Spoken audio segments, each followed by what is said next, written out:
O Jornal da Record mostrou ontem com exclusividade a investigação da Polícia Federal sobre uma quadrilha especializada em fraudar concursos públicos. Hoje, mais uma revelação estarrecedora. O exame da Ordem dos Advogados do Brasil, um dos mais conceituados do país, também é alvo de criminosos. Provas aplicadas nos últimos 10 anos teriam sido fraudadas. E a quadrilha tinha planos ainda mais ousados, uma fraude em massa com a venda de provas a cursinhos preparatórios. O filho de um ex-secretário de Segurança Pública de São Paulo foi flagrado no esquema. Uma área bem protegida. Atrás dessas grades fica o CESP, o Centro de Seleção da Universidade de Brasília. É o CESP que organiza o exame da Ordem dos Advogados do Brasil, entre outras provas e concursos. O teste é um dos mais rigorosos do país. Somente os aprovados podem trabalhar como advogados. Mas essa segurança toda não impediu a ação da quadrilha especializada em fraudar concursos. O vazamento da última prova foi noticiado em março deste ano e anulou o concurso. Mas o esquema é bem mais antigo. Eles atuam há pelo menos 16 anos fraudando concursos públicos e exame da OAB. A prova foi anulada depois que o candidato Alexandre do Carmo Ferreira foi flagrado numa escola em Osasco com as respostas da prova anotadas no Código Penal. Cerca de 20 mil candidatos foram prejudicados em todo o país. Que exemplo nós vamos dar para os nossos filhos, dizendo que uns entraram para a OAB pela porta da frente e outros entraram pela porta do crime porque compraram a prova. Os policiais rastrearam as chamadas telefônicas feitas por vários candidatos e identificaram que antes da prova eles haviam conversado com a mesma pessoa. A confirmação de que se tratava de fraude veio depois que foram comparados os cadernos de respostas desses candidatos. As notas deles eram idênticas.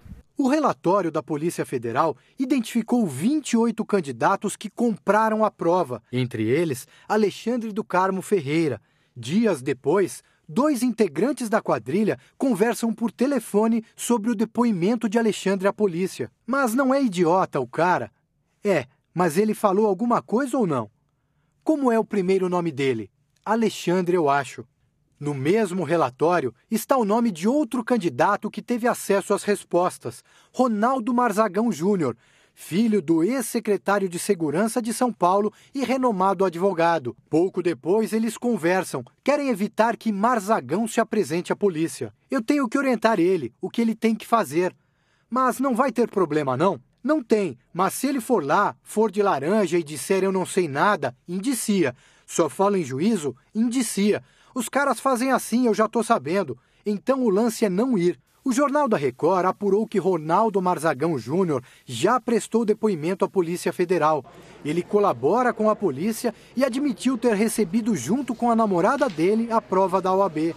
Durante a investigação, foi possível rastrear onde a prova passou até chegar às mãos da quadrilha. A prova saiu da Universidade de Brasília e foi distribuída para as cidades onde o exame da OAB seria aplicado. Em São Paulo, a prova ficou guardada na sede da Polícia Rodoviária Federal. Dentro do prédio, foi desviada pelo policial rodoviário federal Maurício Toshikatsu. A prova foi repassada à quadrilha num restaurante em Campinas, interior do estado. De lá, foi levada para Santos, onde professores prepararam as respostas das questões.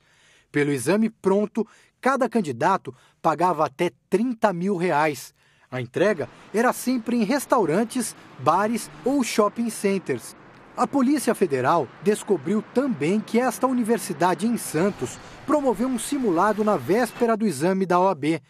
As questões apresentadas aos alunos foram exatamente as mesmas que caíram na prova do dia seguinte. A instituição pertence ao empresário Marcelo Teixeira, ex-presidente do Santos Futebol Clube. Para a polícia, era um teste, já que a quadrilha planejava uma fraude em massa para os próximos concursos. A ideia era vender cadernos de questões para cursinhos preparatórios. 2 instituições de Guarulhos e uma de Carapicuíba, na Grande São Paulo, fizeram contato com os criminosos. As escolas ganhariam credibilidade com o alto índice de aprovação e aumentariam o faturamento. Neste diálogo, Antônio de Luca, chefe da quadrilha, comenta com a comparsa Mirtes Ferreira dos Santos a conversa que teve com um empresário. Tu não sabe quem me telefonou. Quem? O camarada que tem uma faculdade em São Paulo. Ele tem 22 mil alunos de curso à distância. Falaram para ele da minha estrutura que eu tenho. O cara quer vir falar comigo de qualquer maneira. Se esse cursinho viesse a ser implementado, coisa que não foi, isso ia ser um golpe brutal nos quadros da advocacia, porque vários candidatos despreparados viriam a ingressar nos quadros da OAB sem ter a mínima condição de advogar. Uma universidade como essa, um cursinho como esse, tem que ser fechado. Eles não podem continuar atuando se estão se baseando na fraude. Que exemplo vai ser dar dentro de um cursinho, de uma universidade, para quem quer ser um profissional sério? Isso não pode ser tolerado no Estado brasileiro. Exames como o da OAB exigem um investimento alto dos candidatos, em cursos, estudos e muito tempo. E tudo isso sem a certeza de uma aprovação. No ano passado, 84 mil candidatos fizeram o exame da OAB e só 12 mil foram aprovados. A revelação de fraudes, como a que mostramos nessa reportagem, causa indignação em professores e estudantes que se esforçam para fazer as provas de uma forma séria. É difícil para a gente, porque a gente passa o dia todo aqui, a gente não tem vida, porque a gente chega cedo aqui e vai embora só à noite. Isso é de segunda a sábado, às vezes de segunda a segunda. E uma pessoa que não batalha pelo que quer, consegue por outros meios. É tão criminoso quem organiza a fraude como quem se vale do benefício da fraude. A dívida moral que eles passam a ter com a sociedade é gigantesca. Mas a gente não pode esquecer que isso também gera prejuízo para o erário, né? Um concurso anulado implica na obrigatoriedade de fazer um novo concurso.